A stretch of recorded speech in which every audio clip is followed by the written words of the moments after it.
Здраве, почитувани гледачи, ве се враќаме повторно назад во отвореното студио 1 во 15 часот и 20 минути, веќе добро познат термин, а она што е праксата дека секој ден имаме во отвореното студио гости, разговараме на вистина различни теми, па тоа не изостана ниту. Овој пат денеска во нашето студио имаме тројца гости. Тоа се Виолета Качакова, директор и програмски уредник на Скопје Креатива, потоа двајца архитекти, Дејан Ивановски и Максим Наумовски. Добар ден и добре дојдовте во нашето отворено студио. Добар ден, добро ве најдов. Така, темата на која што всушност ќе разговараме е фестивалот кој што Скопје Креатива 2019 година, Зелено Скопје, кој што наскоро треба да стартува 31 мај. Вие оваа година имате едно поинакво мото, една поинаква идеја, а тоа е дека на некој креативен начин сакате повеќе да го доближите граѓанинот до екологијата и до животната средина. Па е да поразговараме малку повеќе во однос на кои се тие креативни начини кои што вие ќе ги понудите на овој фестивал. Да. Ова е 8 издание на фестивалот, инаку е фестивал за развој на креативните индустрии. И ова е градски фестивал, значи покровител е градот Скопје и за прв пат се организира од Локомотива, Сдружение на граѓани. И некако кога заедно со колешката Билјана Тануровска-Ѓолавковски, кога решивме да го развиеме тој концепт што сакаме ние да постигнеме оваа година со програмата на фестивалот, ни беше битно кога ги гледаме креативните индустрии како нешто што креативниот капитал или луѓето кои работат во креативниот сектор, без разлика дали е тоа научно-технолошкиот или културно-методичкиот, не е само да се создаде нешто што ќе предизвика економска вредност, нас ни беше битно да ја внесеме таа општествена компонента, односно општествена одговорност и да се бавиме со што? Со јавниот простор, со заедницата, со градот и да го направиме заедно како убаво место за живење. Тоа ни беше првото нешто што ни беше битно и второто ни беше ајде да ангажираме професионалци од различни сфери на креативните индустрии, да формираме еден сериозен професионален тим кој што ќе понуди и заедно ќе изградиме една програма која што од една страна ќе биде под закрило на мотото, од друга страна ќе има интересен и забавен карактер. Така да преку тој еден интердисциплинарен пристап поканивме програмски уредници, како што веќе ги споминавте, колегите архитекти, програмски уредници во програма за музика, филм, театар, дизајн и направивме програма разнолика во сите овие сегменти, како имаме и програма за најмалите за деца, имаме различни изложби, имаме поп-ап стор, односно платформа за продажба на македонски производи во сферата на дизајнот, музиката и книжното издаваштво и еден ред други програмски сегменти сега на фестивалот. Така. Очигледно дека фестивалот годинава, како што споменавте и вие, ќе работи на кревање на свеста за животната средина. Тука во студиото имаме и двајца архитекти. Знаеме минатата деценија па и повеќе кога станува збор за оваа гранка, како се постапуваше, особено во главниот град, какви проекти имаше, уништување на зеленило, градење без никаков концепт. Штетата е голема, која што ја трпи Скопје, еве ќе го споменеме проектот Скопје 2014, доста зеленило беше исечено, тргнато само за тие огромни згради и споменици кои што се направија. Неизбежно е прашањето колку според вас време би било потребно за да се врати загубеното и што треба да се направи за да се врати загубеното?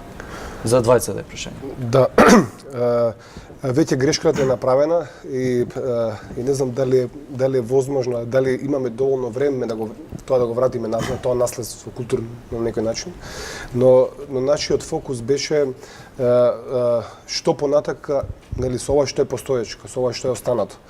Нашиот предлог е конкретен, односно се бави со една клучна локација во градот. Тоа е МКЦ парк, значи во близина на Младинскиот културен центар, каде што е еден зелен џеб джеп од градот со површина од пола хектар, од прилика 100 на 50 метри, еден огромен, супер важен парк за градот. Ние одлучивме овој нашиот дел програмски за архитектура да се однесува баш на тоа место. И сега имаме некаква стратегија, ќе збориме и понатака, како програмски да го спасиме и да му дадеме некаква нова перспектива на тој дел од градот. Значи се бавиме со на некој начин спас на овие паркови кои се преостанати. За овие старите не може да ги вратиме назад. Но добро е да мислиме во иднина што со ова што не е постоечко. Градот секогаш е вграден во некаква средина и се тоа секогаш имаме тенденција да ги поедноставиме и термините екологија, зеленило и терминот град. Ние сметаме, генерално двајцата, дека терминот екологија е многу покомплексен од зграда и зеленило. За да го сведеме само на тоа. И градот исто така многу покомплексен, затоа што во себе содржи разнородни содржини, социјални процеси, природни карактеристики на територијата во која што е вграден градот и така натака. И терминот екологија го земавме како тежиште на архитектонскиот дел од фестивалот и пробавме преку серија на предавања, дискусии, работилници и така натака во конкретен контекст. Дејан веќе го спомна паркот МКЦ. Ја не би рекол само паркот МКЦ, туку тоа е цел фрагмент еден од градот кој што ние го препознавме на екологија што сакаме да ја преиспитаме. Ја препознавме токму во тој фрагмент. Што сакам да кажам преку екологија, тоа го дискутиравме предходниот период. Не само дрво и зеленило, туку за нас екологија е и се и социјалните процеси кои што помеѓу себе комуницираат и природата и градот во некаква релација и екологија на тоа како размислуваме ние. Така што во таа серија на дискусија, предавања и така натака пробуваме токму тие аспекти да ги некако да ги доближиме до граѓаните, до посетителите на фестивалот, па дури и ние самите да ги преиспитаме, за да навистина кога го адресираме градот и како изградена средина, меѓутоа и како нешто што е впишано во некоја природна средина, вистински му се обраќаме некако. Така што тоа тоа е рамката во која што ќе ги дискутираме работите во рамките на архитектонскиот дел на фестивалот. Така, кога сме веќе и работилниците кои што ги споменавте, годинава ќе ви се приклучи еден ваш колега од странство, односно од Торино, Никола Руси, кој што тој исто така ќе одржи предавање. За што точно ќе биде неговото предавање? Генерално, архитектонските предавања секогаш се врзани со некакви конкретни интервенции кои што архитектите ги постигнале во претходниот период. Ние контактот со Никола го направивме токму заради интересот негов во терминот екологија. И неговите проекти секогаш меѓу другото ги вклучуваат аспектите што пред малку ги кажав. Тоа некакво вмрежување на разноразни чинители во градот и мислиме дека преку конкретни проекти што Никола Руси ги има понудено или покажано во претходниот период, може да ја збогати темата или да ја збогати програмата на фестивалот. И да го сподели исто така и своето искуство. Апсолутно. Во однос на работилниците ќе се одвиваат 2 дена, од колку до колку часот ќе бидат, за да ги запознаеме и гледачите, сите оние кои што се заинтересираните да дојдат да го посетат фестивалот. Работилницата, студентската работилница, која што се однесуваше конкретно за паркот, таа е веќе завршена. Тоа беше дел некаков претходник на самиот фестивал, заради тоа што нас ни треба одредени информации преку процес на истражување на тој градски фрагмент, како што е МКЦ, телевизија, судовите. Тоа е специфичен дел од градот со многу комплексни работи кои што се случуваат внатре, за да го истражиме и резултатите од тоа да ги понудиме за време на фестивалот. Така што тој дел е веќе завршен, имаме конкретни резултати кои што се доработуваат и ќе ги презентираме на 1 јуни. Програмата генерално се движи од 19 часот па се до 21. Во 19 имаме презентација, односно некакво отварање, па потоа имаме предавање на Никола Руси, понатака следува дополнителна програма или програмски активности во рамки на архитектонскиот дел од 21 часот. Дали сметате дека оваа програма, па и другите кои што се поврзани со екологијата и со заштитата на животната средина, може позитивно да влијаат на оние кои што ќе дојдат на фестивалот? Па дефинитивно да. Значи, тргнувајќи од работилниците за деца, кои што ќе бидат на тема Зелено Скопје, пишуваме, цртаме, патуваме Зелено Скопје со Биби Црвенковска. Потоа имаме работилница со колектив Ветерница, каде што ќе се прави представа театар со рециклирани материјали. Потоа имавме отворен повик во програмата за дизајн, каде што беа поддржани 17 различни проекти кои што го имаат во себе мотото на фестивалот. Например, би наброела некои од нив. Во сферата на дизајнот на накид, еве тука го имаме добро познатиот наш дизајнер Глигор Кузмановски, кој што ќе прави накид од остатоци од љушпи од јајца. Потоа ја имаме Боријана Насева, која што изработува леци за деца, за стимулација за најрана возраст при младите. Имаме стрипови, од Стрип центар Велес Арт Еквилибрум ќе прават работилница за стрипови, потоа ќе ги изложуваат на панели каде што темата ќе биде Зелено Скопје.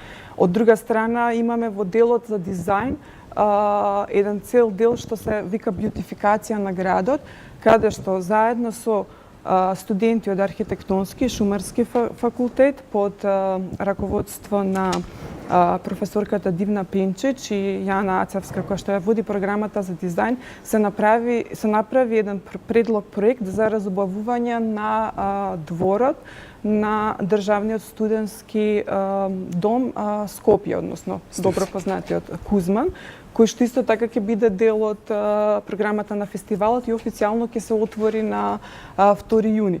Имаме еден дел што се вика рециклира, односно редефинира културната стварност, кој што ќе се случува во кинокултура на 2 јуни, во кој што ќе бидат представени македонски иноватори кои што се бават со темата екологија.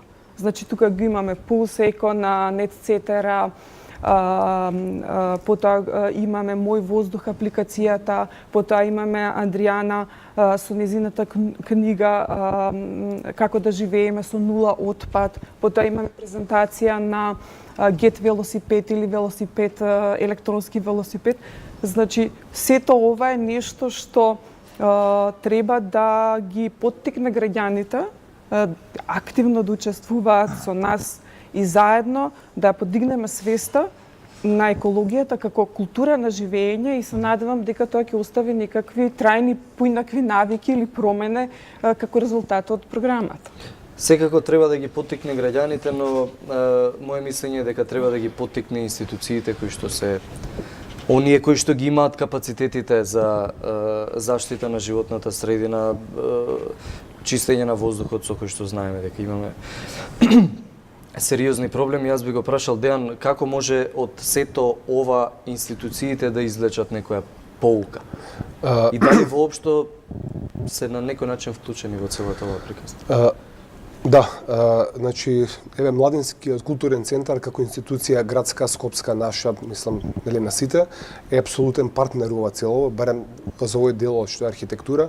Они го понудија овој парк кој е пред самата институција и ние конкретно сакавме да го работиме, да и ни дозволија ние да направиме некакво архитектонско тело, некаков генератор кој во иднина преку него треба да се случат некакви случувања внатре во паркот. Значи ни дозволија програмски заедно со целиот тим да интервенираме внатре во паркот и во иднина тоа да може да отвори и некакви дополнителни настани кои би се случиле во иднина. Со тоа што со таквата подршка па на некој начин и би го зачувале паркот. Ако ние условно немаме некаква програма која би се случила во паркот, во сите паркови во Скопје, тие се секогаш предмет на некаква нова урбанизација, на претворање на паркот во некакви маркици за градење и така натака. Значи, нашиот мотив е токму тоа. Како преку програма и некаков архитектонски сегмент да се грижиме за овие паркови. Тоа е нашиот некако на некој начин одговор на темата екологија на градот или зелено Скопје преку програма што би се случило во парковите, не само во овој парк повторувам, него во сите паркови во градот, на некој начин би ја задржале главната функција на самите паркови. Да се среќаваат луѓе во нив. Како најдобро да се заштитат парковите кои што знаеме дека во минатите години во Скопје најмногу страда? Да се Кој е најдобриот начин?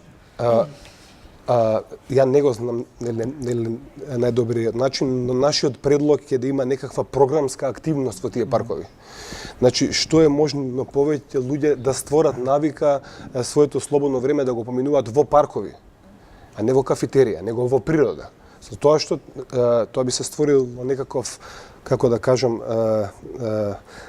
некаква историја на користење на одредени места од Скопје. Ако се створи историја која би се случувала во самите паркови, таа и во иднина би продолжила. Така да некаков нов живот на овие паркови, не да се гради во нив, него едноставно да се интервенира само програмски. Дали сметате дека програмата сама по себе е доволна за да се крене свеста на граѓаните или сепак треба и граѓаните да тргнат самите од себе дека треба да бидат поодговорни?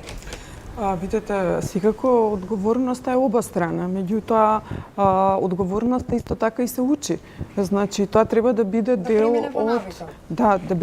од базичниот образован процес, како и дел од различни програмски активности, како градски, така и на многу голем број на институции и културни актери во континуитет секако дека ќе има резултати. Во однос на свесноста за екологијата, јас кажав на почетокот дека станува збор за градски фестивал и дека град Скопје е поддржувачот и на овој програмски концепт, што значи е градот тој што му е битно исто така екологијата и Скопје да стане ем позелено, ем поубаво место за живење. Исто што е многу битно во однос на достапноста на граѓаните, што сакам да го споменаме дека целата програма е бесплатна. Што значи било кој на било кој тип на програма може да дојде и да проследи бесплатно. Исто имаме и интересна музичка програма од забавен карактер, меѓутоа не само од забавен карактер. Например, на отварање на фестивалот на 31 мај во Кино Култура ја имаме Дуња Иванова, веќе добро позната пианистка, која што ќе изведува композиции на тема зелено од познати авангарди композитори. Веднаш после неа го имаме Роботек, кој што е еден од нашите најзначајни продуценти на електронска музика, кој што креираше специјален албум кој што се вика Recycled и ќе има настап во живо. Сакам да кажам дека сепак анимацијата е битна, меѓутоа континуираната анимација и едукација е најбитна за да имаме трајни резултати. Так. Времето не гази, тука е крајот на нашиот разговор. Би ви се заблагодариле на гостувањето во Отворено студио 1 и се надеваме дека Скопје Креатива 2019 ќе ги исполни зацртаните цели кои што ги имате поставени. Ви благодарам. Така, се гледаме ние во некоја наредна прилика. Ние по кратка пауза секако се враќаме повторно во студиото за да ги анализираме вестите од регионот и од светот со колегата Дејан Антоновиќ.